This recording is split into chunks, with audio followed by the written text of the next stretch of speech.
আজকে থেকে শুধুমাত্র কোলগেট দিয়ে দাঁত ব্রাশ করবে। আমাদের কোম্পানি তোমাদের জন্য সুস্বাস্থ্যকর পেস্ট বানিয়েছে। না, আমি তোমাদের পেস্ট ব্যবহার করব না, তোমরা ভেজাল দাও। ওর দাঁত বের করে দেখতো, ওর দাঁত সাদা আছে কিনা। দেখি বাবনি, তোমার দাঁত সাদা হয়েছে কিনা। দেখো, আমি আজকে দাঁত বিরাজ করি নাই।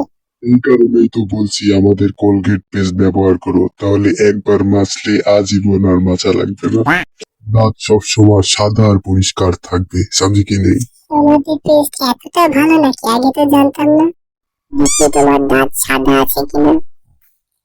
অন্ধকারে কিছুই দেখা যাচ্ছে না বস, মনে হয় একটা টর্চ লাইট লাগবে।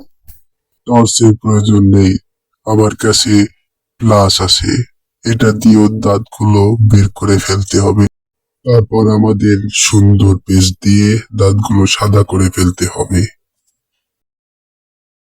হ্যালো, তোমার মেয়েকে যদি বাঁচাতে চাও তাহলে আজকেরাই এক প্যাকেট কোলগেট কিনবা এবং লাইফ টাইম ইউজ করবা। বুঝতে পেরেছো? লাস্টবারের মতো তোমার মেয়ের সাথে একটু কথা বলে নাও। বাবা, তুমি মোটেও চিন্তা করো না, আমি খুব শীঘ্রই চলে আসবো। ড্যাড, আমি এদেরকে মারলে কি কোনো পাপ হবে?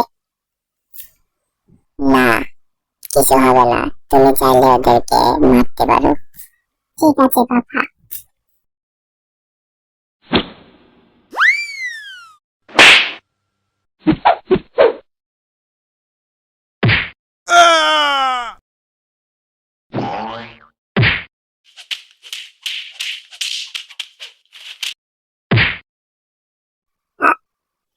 আমাকে ছাড় বলছি, ছাড়।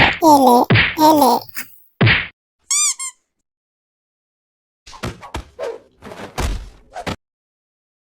কোলগেটের বাবা, তুমি কোথায় যাচ্ছ? আসো, তোমাকে পেঁচায় ঝুলিয়ে রাখবো আজকে।